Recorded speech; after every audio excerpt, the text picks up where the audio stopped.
Milí diváci, vítame vás pri ďalšom vydaní Štiavnického magazínu. Aj tento týždeň vám prinášame aktuálne informácie zo života v meste Banská Štiavnica.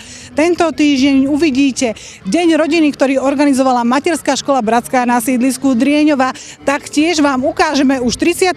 ročník malého behu trate mládeže a prinesieme vám aj aktuálne informácie z atletického klubu Atléti BS. Vitajte. Vo štvrtok 21. mája Materská škola Bratská na sídlisku Drieňova organizovala popoludnie plné zážitkov pri príležitosti Dňa rodiny. V piatok 22. mája Mestský štadión opäť po roku ožil behom. Konal sa totiž ďalší ročník tradičného malého behu trate mládeže.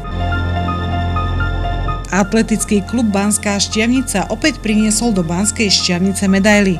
Po okresnom kole v atletike mladších žiakov sa im darilo aj v atletike krajského kola, kam postúpili.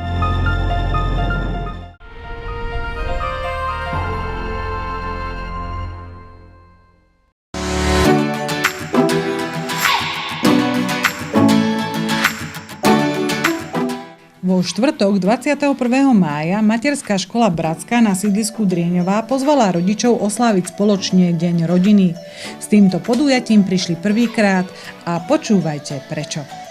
Štandardne sme vždycky oslavovali Deň matiek, ale myslíme si, že aj tí oteckovia si zaslúžia našu pozornosť a veľký potlesk. Častokrát sú veľmi nápomocní a usilujú sa byť naozaj dobrými otcami.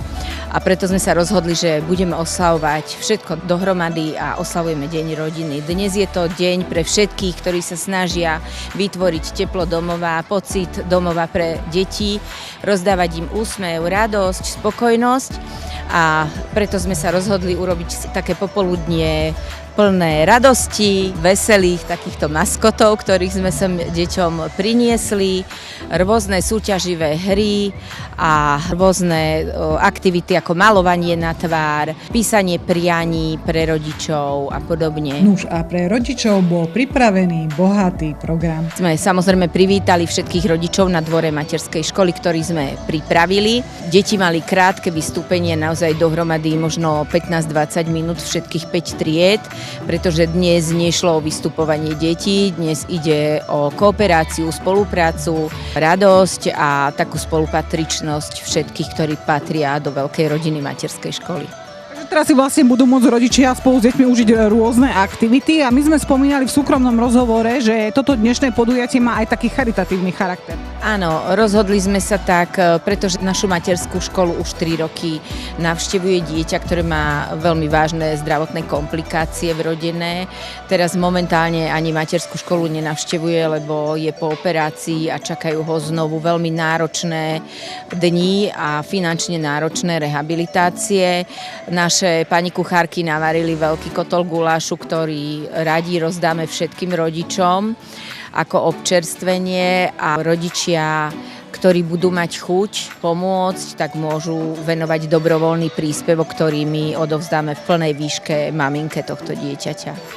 Ešte by sme mohli spomenúť, že školský rok aj v materskej škole sa pomaly blíži ku koncu a my vieme, že ešte nás čaká jedno veľké podujatie v rámci materskej školy. Čo to bude? Bude to juniáles každoročný, čiže rozlúčka s predškolákmi, odovzdávanie osvedčení a veľká slávnosť pre deti, ktoré opúšťajú túto materskú školu. U nás štandardne sa to robí v takej réžii, že vlastne ostatné deti sa lúčia s deťmi, ktoré materskú školu opúšťajú. Maskoti sú vždy veľmi žiadaní. Tentokrát tu boli známe rozprávkové postavičky. Predstavujem labkovú patrolu, ja som Sky a Maršál. Dá sa v tom dýchať, je v tom teplo, ale veríme, že vyčeríme úsmev na perách všetkým deťom, ktorí sú tu. A chcú sa s vami deti napríklad fotiť? Chcú, je o to veľký záujem, veľmi sa tešia. Odvážne boli deti aj oteckovia. Chceli sa nám pochváliť, čo sa im páčilo úplne najviac. Povieš nám, ako sa voláš a koľko máš rôčkov? Volám sa Dianka Hovatová, mám 5 rokov. Dianka, počúvaj, vy tu máte dneska takéto milé podujatie, je tu strašne veľa ľudí. Čo sa ti najviac páči? Malovanie na tráv. Ja sa volám Ľudko. Ruko, a čo sa ti tu dneska najviac páči? Všetko. Pani riaditeľka spomenula, že urobili takýto deň rodiny práve kvôli tomu, že robili len deň matiek, ale že aj otcovia si zaslúžia pozornosť. Takže čo všetko si s vlastným synom dneska absolvoval? Tak hasičov som absolvoval zatiaľ a ešte iba to začalo, tak uvidíme, skúsime všetko. A išlo vám to? Išlo to dobre. Ivka, ty to ako vnímaš, že teda aj otcovia participujú na tomto podujatí spolu s deťmi? Ja som veľmi rada, že takéto podujatie je zorganizované a som veľmi rada, že zapájajú aj otcov. Nech sa konečne troška prejavia, lebo väčšinou to nechávajú na tie mamičky a teraz majú priestor na to, aby sa ukázali. Ja sa tomu veľmi teším. Manželka stojí vzadu, ale teším sa, že táto škôlka myslí nie len na otcov, ale myslí na všetkých a je to krásne, že aj pani riaditeľka, aj celý ten manšaft okolo toho dokáže zorganizovať takéto krásne podujatie. Ja som veľmi tomu otvorený a rád som tu prišiel. A čo ste už absolvovali so svojimi 4 synmi? Už sme hasili a potom sme boli púšťať sirény a ešte ideme pozrieť ďalšie atrakcie. Ja sa opýtam aj chlapcov, chalani, ideme sa spýtať najväčšieho. Takže čo sa vám tu dnes zatiaľ najviac páči? No asi to hasenie. Tiež. Môžeme len potvrdiť, že maskoti, hasiči a cukrová vata mali najväčšiu návštevnosť. Na záver ešte za materskú školu ďakujeme dobrovoľnému hasickému zboru Podhorie za účasť na tomto podujatí. Nuž a my vám ešte na záver prinášame výbornú atmosféru z Dňa rodiny. Ďakujeme za pozvanie. I feel nice, you look nice. 널 보자마자 나 어머나 땡잡았어. Don't think twice, 이미 게임 끝났어. You be my curry, I'll be your rice. My name is PS1, 한국말로 박재상. 너의 변한 눈동자 빠져서 헤엄치고 파. 오빠 달린다, 꽉 붙잡아 only you. 나는 아름다운 아가, 띠의 동반자. Hold up, wait a minute. 지금부터 선수끼리 밤이 아까워. Turn up louder, 불타오르는 아름다운 그대여. How you like me now? How you like me now? How you like me now? How you like me now? Hey, where'd you get that body from? Where'd you get that body from? Where'd you get that body from? I got it from my daddy. I got it from my daddy. I got it, got it. Hey, where'd you get that body from? I got it from my daddy. I got it from my daddy. I got it, got it. Hey, where'd you get that body from? I got it from my daddy. Daddy. I got it from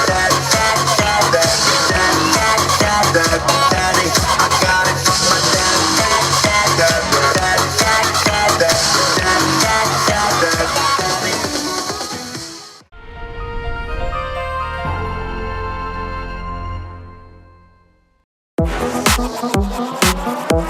Go loco, loco.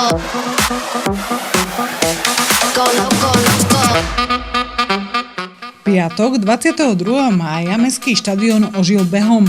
Konal sa totiž už 39.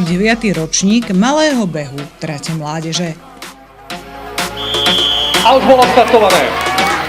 A to je lebo, posudujte! Pozrite sa, to je sprint! No to tričko, ale to je...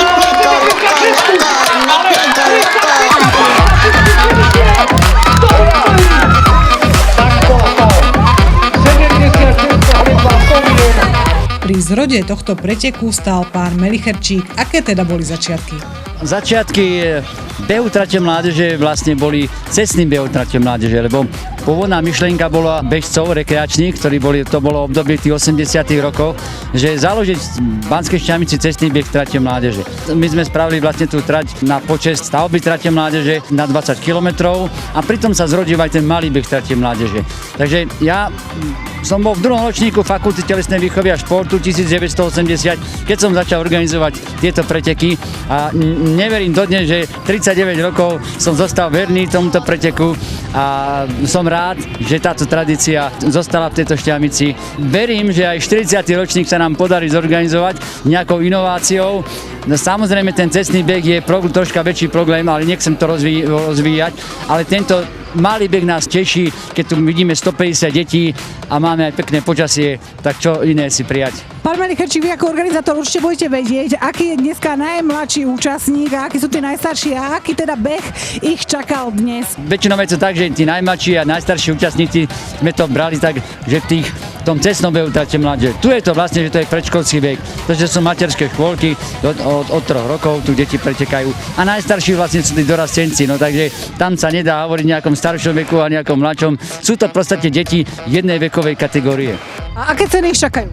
Ceny, no my sme veľmi sa snažili pre tie deti kúpiť také, čo je také atraktívne ako ceny. Decká dostanú diplom, ktorý je tiež špecifický a takisto aj medaila. To znamená, že tie deti vlastne budú to mať ako pamiatku. A do budúcnosti možná, že by im patrilo aj štartovné číslo, ktoré už máme veľmi staré, že by deťom zostalo aj to štartovné číslo. Ešte posledná otázka, ako to vy vnímate ako učiteľ telesnej výchovy, tréner a športovec, že naozaj v tejto digitálnej dobe máme deti, ktoré sa chcú venovať športu, chcú sa hýbať? No ja to vnímam tak, že tých reprezentantov Československa, ktorých som si vychoval, Robo Petro, Milan Potančok a ďalší ako Janka Potančoková a takisto aj Roman Hrivňák, tak v podstate títo mi vlastne teraz pomáhajú na preteku a sú aj telocvikári, sú aj organizátori, takže ja som rád, že to má pokračovanie aj vďaka týmto, ktorým som ja vychoval. Tento pretek je naozaj veľmi obľúbený, o čom svedčí aj účasť pretekárov. Má to naozaj takú dlhú dobu tradíciu a teší sa aj veľkej obľúbe, o čom svedčí teda dneskajšia účasť aj roky predtým. Treba povedať, že udržiava sa vďaka takým ľuďom, ako je aj pán Melicherčík, ktorý je dušou vlastne týchto behov Trate mládeže, jednak týchto detských, ale aj teda pre tých dospelých. Takže sme dneska svedkami vlastne týždeň predtým, ako deti budú mať svoj sviatok aj takéhoto milého podujatia. Nepochybne úplne iná sa behá na našom novom štadióne, ľudia si to veľmi chvália, takže aký je to pocit možno počúvať, že ten nápad zrekonštruovať tento kultúrny stánok sa stretáva s veľmi pozitívnymi odozvami. Ja chcem len toľko povedať, že ja som šťastná, že sa nám tá myšlienka rekonštrukcie štadióna, vrátanie zázemia, náhradnej hracej plochy a atletickej dráhy podarila. Boli na to rôzne názory, ale môj názor bol jednoznačný, že naozaj takýto športový stánok Štiavnica potrebuje a ja som šťastná, keď prídete a pozrete sa, aký krásny športový stánok z toho vznikol, tak môžeme sa tešiť. Myslím si, že všetci. A tešili sa aj pretekárky, ktoré boli pripravené víťaziť. Predstavte sa nám, dievčatá.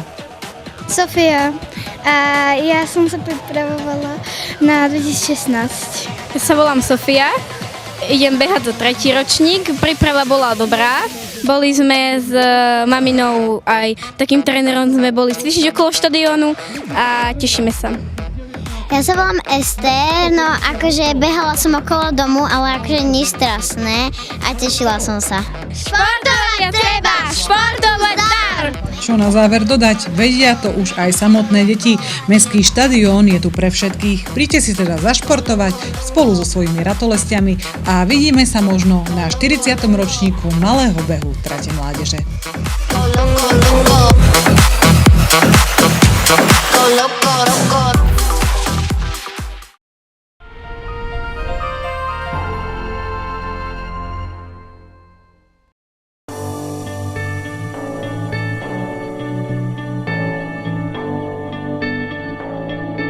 Atletike sme sa venovali nedávno. Na štadióne sa totiž konalo okresné kolo žiakov základných škôl. A keďže to bola postupová súťaž, tak už poznáme aj výsledky z kraja. Posledné výsledky sme boli za základnú školu Jozefa Horáka, hej. Samozrejme, že najlepšie výsledky porobili moji zverenci, ale poďme od začiatku. Uskutočnili sme okresné kolo v atletike základných škôl na našom perfektnom štadióne, vďaka Bohu, že ho máme, aj poslancom a pani primátorke a všetkým, ktorí prispeli k tomu, že ho máme. a vyhrali sme súťaž družstiev, aj chlapci, aj dievčatá a postupili sme na krajské majstrovstvá v atletike, čo obnáša, sú tam behy na 60 metrov, 300 metrov, 800 metrov, skok do diaľky, skok do výšky, vrch guľov, hod kriketovou loptičkou alebo vortexom a štafety 4x60 metrov, aj chlapci, aj dievčatá.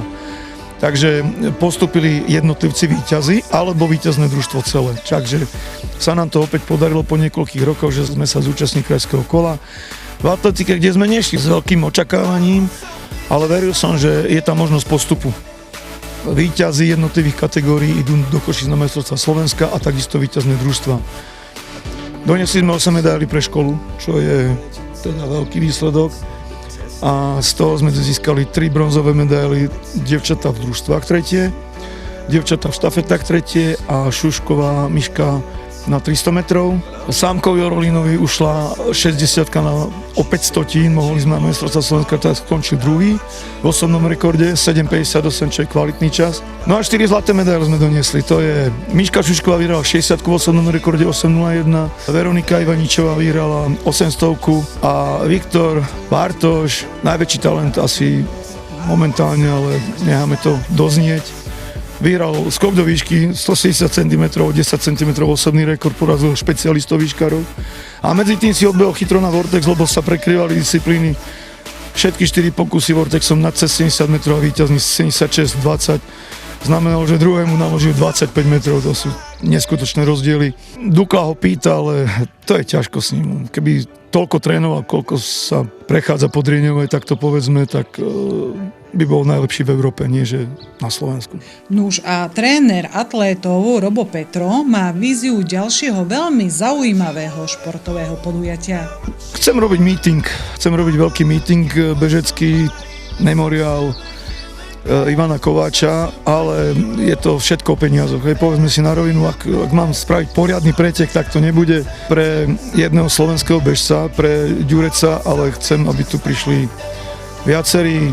Chcem osloviť firmy štiavnické, možno aj zo širšieho okolia, či nám pomôžu. Proste chcem Sasinka Filipa napríklad, ktorý je účastník majstrovstiev sveta, olympijských hier. Už nie tak výkonnostne extra, ale vždy vie bežať okolo 3,40, 3,45, 1500 a podobných Poliakov, nejakých dobrých Rakúšanov, Maďarov. Proste toto je môj sen, idem na tom robiť, no uvidím, čo z toho bude. Ja sa ešte pýtam takú otázku, keď ťa tu máme. V podstate máme ešte mesiac a pol do konca školského roku. Budú aj tento rok prebiehať atletické denné tábory na základnej škole Jozefa Horáka, lebo minulý rok si bol taký trošku skeptický. No minulý rok sme už robili prvýkrát pobytový tábor na chate Lodiar. Vyšlo to dobre, okrem počasia, mali sme tam okolo 20 detí. Tohto roku už mám teraz prihlásených 20 detí, takže okolo 30 bude. A už sa pripravujeme, cirkevná škola nám požičia 2 veľké člny, 12 miestne, pripravujeme program s Jožkom Gybalom, takže už sa na to teším. Aj keď to zase kulminuje, máme aj futbalový víkendy akurát v tom čase, aj všelijaké možné iné.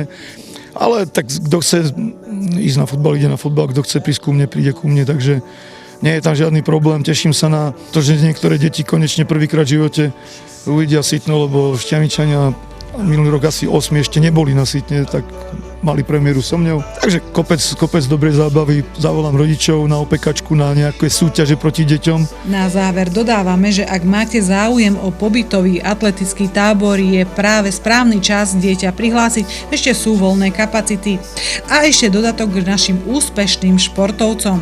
Všetci traja spomínaní nás budú reprezentovať už 9. júna v celorepublikom kole v atletike. Držíme vám palce.